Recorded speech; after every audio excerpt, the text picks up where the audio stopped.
नमस्कार, स्वागत है आप सभी का आपके अपने ऑनलाइन इंस्टीट्यूट निशांत ज्ञान के यूट्यूब प्लेटफॉर्म पर। मैं नितिन उपाध्याय आप सभी का स्वागत करता हूं, अभिनंदन करता हूं आज के अपने इस वीडियो पर। आपने सोशल मीडिया के माध्यम से आज दिन भर जो है आप बीएड बीएसटीसी विवाद को सुन रहे होंगे और आज जो है कल मैंने राजस्थान सरकार का जो फैसला आया था आपके सामने रखा। बीएड के छात्र जो है उस पर सशंकित नज़र आ रहे थे और आज भी जो है सशंकित नज़र आ रहे थे, लेकिन हिमाचल प्रदेश के फैसले के बाद बीएड के छात्र जो है कुछ उत्साहित जरूर हुए हैं। हिमाचल प्रदेश में क्या फैसला आया, क्योंकि हिमाचल प्रदेश में भी वही बीएसटीसी बनाम बीएड विवाद चल रहा था और राजस्थान में भी वही विवाद था।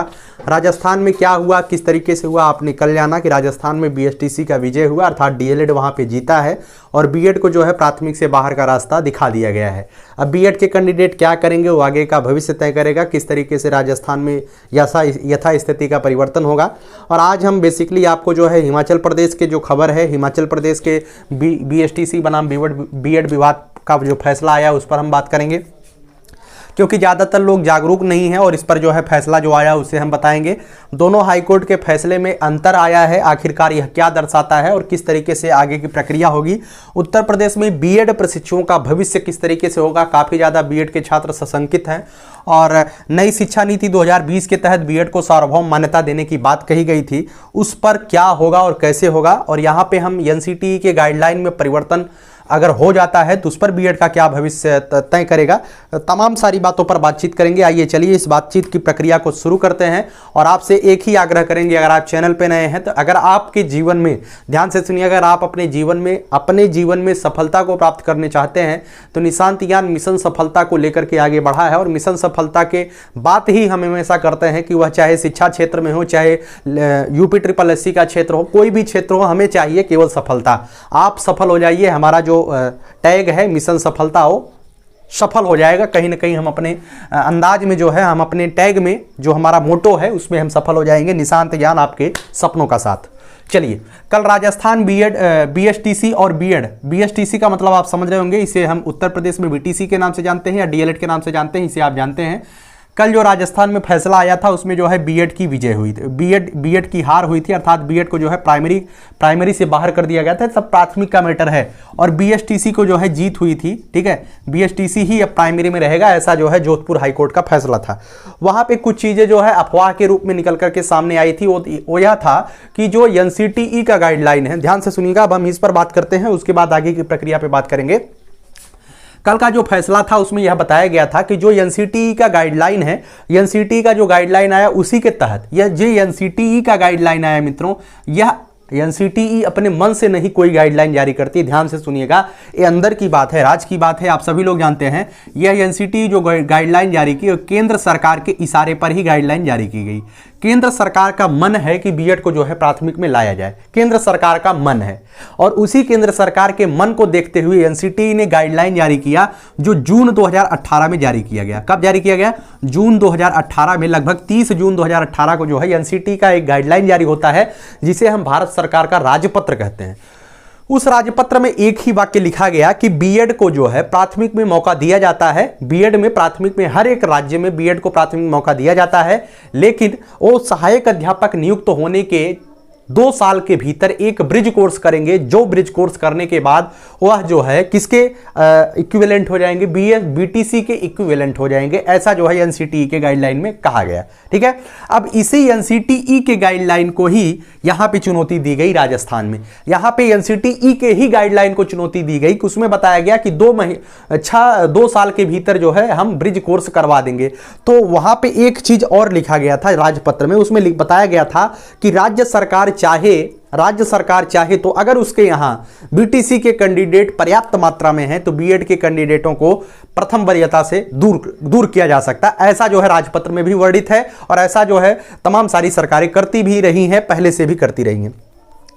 तो एनसीटीई के गाइडलाइन को चुनौती देने की वजह से वहां पे पर्याप्त संख्या थी और पर्याप्त संख्या के साथ साथ पर्याप्त संख्या के साथ साथ जो ब्रिज कोर्स की बात कही गई है, अभी उत्तर प्रदेश की बात करें तो 69,000 शिक्षक भर्ती संपन्न हो चुकी है। अभी भी किसी ब्रिज कोर्स का नाम नहीं लिया गया है उत्तर प्रदेश सरकार की तरफ से, ना ही केंद्र सरकार की तरफ से। जितने भी बीएड के कैंडिडेट है वह जो है आराम से नौकरी कर रहे हैं, कोई ब्रिज कोर्स की बात नहीं की जा रही है। ठीक है, तो कोई भी अप्रूवल इंस्टीट्यूट नहीं है पूरे उत्तर प्रदेश में जिससे उन्हें जो है ब्रिज कोर्स कराया जाए। अब यह सरकार के हाथ में है, सरकार किस तरीके से उन्हें ब्रिज कोर्स करवाती है या किसके अधीन वह ब्रिज कोर्स देती है। शायद पीएनपी को ही दिया जाए ब्रिज कोर्स करवाने के लिए बीएड के कैंडिडेट जो सफल हो चुके हैं, जो टीचर हो चुके हैं। ठीक है, तो एनसीटीई के अगर गाइडलाइन, ध्यान से सुनिएगा, यहां पे क्या हुआ है, यहां पे बीएड की हार हुई है और केंद्र सरकार चाहती है, केंद्र सरकार के ही इशारे पर बीएड को अंदर किया गया है और केंद्र सरकार चाहती, उन्होंने कुछ वहां पे कुछ अफवाह उड़ी थी कि गाइडलाइन में ही परिवर्तन किया गया,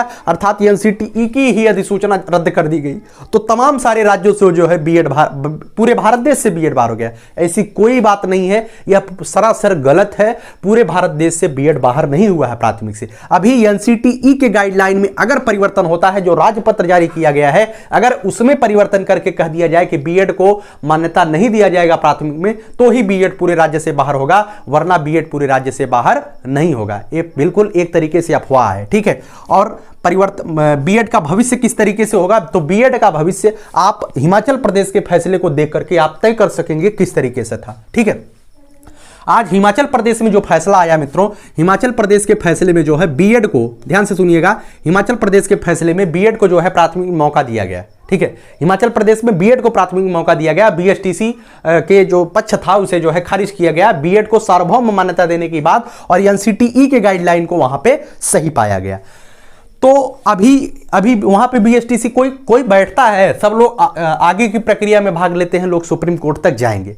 तो यहां से आप एक स्पष्टता, एक क्लियरेंस निकाल सकते हैं, एक स्पष्ट बिंदु निकाल सकते हैं कि यहां पे सरकार केंद्र सरकार के विपक्ष में थी राजस्थान में, तो फैसला बीएड के विरुद्ध आया, क्योंकि केंद्र सरकार चाहती है कि बीएड अंदर हो। ध्यान से सुनिएगा, केंद्र सरकार के ही इशारे पर एनसीटीई गाइडलाइन जारी करती है और वही गाइडलाइन बीएड को अंदर लेने की बात करता है। तो केंद्र सरकार चाहती है कि बीएड को सार्वभौम मान्यता दी जाए, और वही बात जो है नई शिक्षा नीति 2020 के तहत की गई है। नई शिक्षा नीति 2020 के तहत बीएड को ही सार्वभौम मान्यता देने की बात की गई है, और 28 जून 2018 के गजट में भी बीएड को सार्वभौम मान्यता देने की बात कही गई है प्राथमिक में लेकर के। ठीक है, तो यहां पे बीएड अंदर हुआ हिमाचल प्रदेश में, और यहां पे बीएड बाहर हुआ।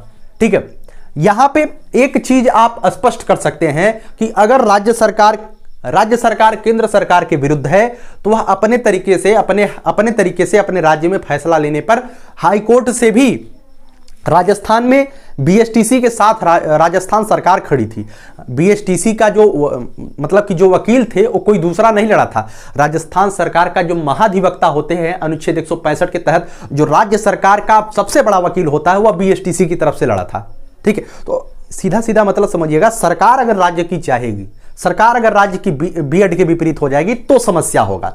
यहां पे सरकार बीएड के पक्ष में थी तो बीएड के पक्ष में फैसला, यहां विपक्ष में थी तो फैसला बीएड के विपक्ष में गया। ओवरऑल दोनों हाईकोर्ट के फैसले में जो अंतर है आखिरकार क्या दर्शाता है, यह समझने वाली बात है कि दोनों हाईकोर्ट के फैसले आखिरकार क्या दर्शाते हैं। ध्यान से सुनिएगा इस बात को, दोनों हाईकोर्ट के फैसले यही दर्शाते हैं कि अब यह मैटर बीएड के कैंडिडेट जहां पे हारे हैं वो कहां लेके जाएंगे, सुप्रीम कोर्ट लेके जाएंगे। ठीक है, सुप्रीम कोर्ट लेके जाएंगे, और सुप्रीम कोर्ट, ध्यान से सुनिएगा, सुप्रीम कोर्ट जो फैसला देगी, माननीय सुप्रीम कोर्ट जो फैसला देगा वो कहीं ना कहीं सबके लिए मान्य होगा।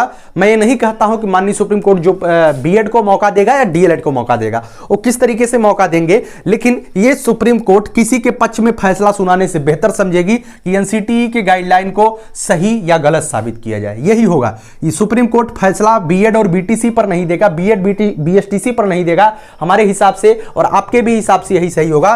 सुप्रीम कोर्ट का जो फैसला आएगा, अगर बीएड के कैंडिडेट सुप्रीम कोर्ट जाते हैं अपने फैसले को लेकर के, जोधपुर हाईकोर्ट के फैसले को लेकर के, तो इसी गाइडलाइन में या तो परिवर्तन किया जाएगा या तो इसी गाइडलाइन को नई शिक्षा नीति को आधार बना करके सार्वभौम मान्यता देने वाली बात जो कही गई है उस पर जो है खरा उतरेगी और बीएड को जो है एलिजिबल कर दिया जाए। जब आप समझते हैं, जब आपको नहीं पता होगा 2012 में, जब 2011 में 72,825 उत्तर प्रदेश में भर्ती हुई थी, उसमें जो है बीएड को मान्यता दिया गया था। तो बीएड को अंदर किया गया, उसमें एक बताया गया कि बीएड को बीटीसी के इक्विवेलेंट करने के लिए बीएड को कहा गया कि आप 6 महीने का विशिष्ट बीटीसी का कोर्स करेंगे। वही ब्रिज कोर्स, जो ब्रिज कोर्स आज ब्रिज कोर्स के नाम से जाना जाता है, 2012 में उसे विशिष्ट बीटीसी कहा जाता था। विशिष्ट बीटीसी में होता क्या था कि 3 महीने आपका जो है विद्यालय में ट्रेनिंग लगा दी जाती थी, 3 महीना आपको प्रशिक्षण लगा दिया जाता था और एक जो है 6 महीने करके एक विशिष्ट बीटीसी की डिग्री दे दी जाती थी, जिसे कहा जाता था कि आप जो है बीएड के कैंडिडेट भी किसके इक्विवेलेंट हो गए, बीटीसी के इक्विवेलेंट हो गए। 72,825 में ऐसा मैटर हुआ था, शायद आप लोग ना जानते हो। ठीक है, तो सुप्रीम कोर्ट यही करेगी, या तो इसके गाइडलाइन में परिवर्तन किया जाए, या तो नई शिक्षा नीति को आधार बनाते हुए नई शिक्षा नीति में बीएड को मान्यता, सार्वभौम मान्यता देने की बात कही गई है। एनसीटी के गाइडलाइन को सही मतलब कि सही बताया जाए। ठीक है, और ज्यादातर उम्मीद यही है, जो बीएड के छात्र काफी ज्यादा निराश हो रहे हैं, हम आपको बता दें ज्यादातर उम्मीद यही है कि आपके पक्ष में फैसला आएगा, क्योंकि केंद्र सरकार ने ही बीएड को अंदर करने की बात, केंद्र सरकार के ही इशारे से एनसीटीई के माध्यम से बीएड को अंदर किया गया था। इस बात को ध्यान रखिएगा। मैं आपको कहूंगा आप निराश ना होइएगा, जो भी फैसला आया है उस फैसले को सुप्रीम कोर्ट जाएगा, सुप्रीम कोर्ट के साथ आगे भविष्य किसका होगा, कैसा होगा, यह नहीं कह सकते हैं, लेकिन बीएड के कैंडिडेट निराश मत होइएगा। आप अपने जीवन में कुछ बड़ा करने जा रहे हैं। यह पूरा का पूरा वीडियो आखिरकार फिलहाल के लिए मैं बीएड वालों को समर्पित करता हूं कि बीएड के कैंडिडेट निराश मत होइएगा, आपका भी किसी तरीके से आगे की प्रक्रिया चलेगी। बाहर होते हैं या अंदर होते हैं वो अलग बात है, लेकिन डीमोटिवेट नहीं होना है, आपको डीमोटिवेट नहीं होना है। ठीक है, आपके सामने मौका नहीं था। जैसे उत्तर प्रदेश की बात की जाए तो कुछ लोग बीटीसी करना चाहते थे, कुछ लोग करना ही चाहते थे। कुछ लोगों ने हमसे कहा भैया हम तो बीटीसी ही करना चाहते थे, लेकिन समय पर हमारा रिजल्ट ही नहीं आया, हम तो बहुत गलती कर दी है। हमने कहा यार गलती नहीं की हो, आपने बड़ा काम किया है तो आप टेंशन ना लो, आपके लिए भगवान ही कुछ अच्छा करेंगे। ठीक है, तो निराश नहीं होना है। ठीक है, उत्तर प्रदेश में बीएड प्रशिक्षुओं का भविष्य फिलहाल के लिए भविष्य कैसा होगा, 2024-25 तक कैसा होगा उसके बारे में हम बात नहीं करेंगे, लेकिन फिलहाल के लिए जो बीएड के कैंडिडेट 2019 बैच के हैं, 2021 में बीएड कैंडिडेट कर चुके हैं, उनके लिए जो 51,000 शिक्षक भर्ती आएगी उसमें जो है कोई दिक्कत नहीं होगी। इस बात को ध्यान रखिएगा, कोई दिक्कत नहीं होगी। फिलहाल के लिए 51,000 शिक्षक भर्ती में जो प्राइमरी की वैकेंसी आने वाली है, परसों जो है यूपी टेट का एग्जाम है, उस यूपी टेट के एग्जाम में बीएड के जो प्रशिक्षु हैं हम उनसे कहेंगे अपना दमखम लगा दीजिए, अच्छे से मेहनत करिए और बीएड का एग्जाम निकालिए। 51,000 शिक्षक भर्ती, कोई भी सरकार विधानसभा चुनाव पे पहुंची हुई है और वह नहीं चाहेगी कि किसी तरीके से किसी वर्ग को जो है आहत किया जाए, और सरकार बनती भी है। देखिए कुछ लोगों ने कल कहा कि फला सरकार बन जाएगी, अगर सरकार बदलती है तो समस्या आ जाएगी। हम बताते हैं कि अब समस्या बहुत ही कम चांस है कि समस्या आए। क्योंकि कोई भी सरकार आएगी तो वह जो है, उत्तर प्रदेश काफी बड़ा प्रदेश है और वह कोई खोना नहीं चाहता है, ध्यान रखिएगा, कोई खोना नहीं चाहता है। तो सब जो है अपने अपने अनुसार अच्छा फैसला ही लेंगे। आप गलत फहमी में मत रहिए कि कुछ बहुत बड़ा गेम पलटेगा, बहुत बड़ा गेम नहीं पलटेगा। हो सकता है प्रथम वरीयता वाली मैटर आ जाए, प्रथम वरीयता वाला मैटर। प्रथम वरीयता में क्या होता है, प्रथम वरीयता में होता है कि पहले बीटीसी को मौका दिया जाता है, सीट रिक्त रहती है तो बीएड का मौका दिया जाता है, ऐसा हो सकता है, लेकिन फाइनली कोई नहीं करेगा, कोई अपने पैर पे कुल्हाड़ी नहीं मारता है। नई शिक्षा नीति में 2020 के तहत बीएड को सार्वभौम मान्यता देने की बात कही गई है, जो कि 100% सही है, 100% सही है, कोई गलत न्यूज नहीं है। बीएड को सार्वभौम मान्यता देने की बात कही गई थी, और जिस तरीके से वर्तमान के समय में 2020-21 बैच में डीएलएड का हाल हुआ है उत्तर प्रदेश की अगर बात की जाए, तो जिस तरीके से 2021 में डीएलएड का हाल हुआ है, उसे देखते हुए 2022 के कुछ लोग हमसे जुड़े हुए हैं, अभी बच्चे हैं, ग्रेजुएशन कर रहे हैं, उन्होंने कहा कि भैया 2022 में डीएलएड होगा कि नहीं होगा, हमें डीएलएड ही अब करना है क्योंकि राजस्थान वाला मैटर चरमरा गया है। तो हम कहें कि भाई देखिए 2022 में कुछ कहा ही नहीं जा सकता कि डीएलएड आएगा कि नहीं आएगा। एनसीटी के गाइडलाइन में परिवर्तन हो गया कि प्राथमिक का कोर्स ही लोग समाप्त कर दे, 4 वर्षीय इंटीग्रेटेड कोर्स ही, इसमें जो है बीएड 4 वर्षीय इंटीग्रेटेड कोर्स ही केवल मान्य किया गया है, 4 वर्षीय, ठीक है, 4 वर्षीय इंटीग्रेटेड कोर्स ही केवल मान्य किया गया है 2030 के बाद। ऐसा नहीं है 2030 के बाद 4 वर्षीय इंटीग्रेटेड कोर्स चलेगा तो 1 साल 2 साल बीएड, और जो 1 साल का बीएड किए हैं, 2 साल का बीएड किए हैं और 2 साल का डीएलएड किए हैं वो खत्म हो जाएंगे, खत्म नहीं होंगे, वो सब मान्य रहेंगे। ठीक है, कहीं ना कहीं मैं इतना जरूर कहूँगा, कुछ भी हो जाए, ठीक है, तो अभी अभी फिलहाल के लिए उत्तर प्रदेश की बात करें तो उत्तर प्रदेश में आप सभी सुरक्षित हैं, अपने आप को सुरक्षित महसूस करिए। आप बीएड कर रहे हैं, मेहनत से बीएड पर ध्यान दीजिए। आप डीएलएड कर रहे हैं तो मेहनत से डीएलएड पर ध्यान दीजिए। और 1 वर्ष पूरा होने के बाद ही आप जो है धीरे धीरे आप टेट का भी तैयारी करते रहिएगा, टेट के कुछ क्वेश्चन देखते रहिएगा। मैंने बताया यूथ कंपटीशन का क्वेश्चन पेपर लेकर के आप करते रहिएगा। कोई भी किसी के साथ अब अन्याय नहीं होगा हमारे हिसाब से। कुछ अगर होता है तो वह भविष्य के गर्त में है, इस पर हम कुछ बोल भी नहीं सकते हैं। अगर आपका प्राइमरी में ही जाने का सपना था तो मैंने कहा था कि यार डीएलएड करना चाहिए, और अगर आपने डीएलएड नहीं किया है और प्राइमरी में ही जाना चाहते हैं तो फिर आपने गलती किया यार, डीएलएड आपको करना ही चाहिए था। ठीक है, तो गलती किया है यार, गलती किया है, इस बात को आप स्वीकारिएगा। अगर आपका सपना प्राइमरी था तो आप बीएड करके गलती किए हैं। अगर रिजल्ट ना आने की वजह से या किसी वजह से आपने बीएड की तरफ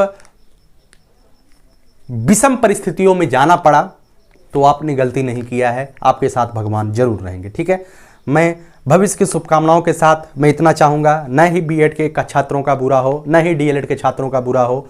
लोग अपने अपने जगह पर खुश रहें, मेहनत करिए, सफलता को अर्जित करिए। हमारी शुभकामनाएं आप सभी के साथ हैं। धन्यवाद। जय हिंद, जय भारत।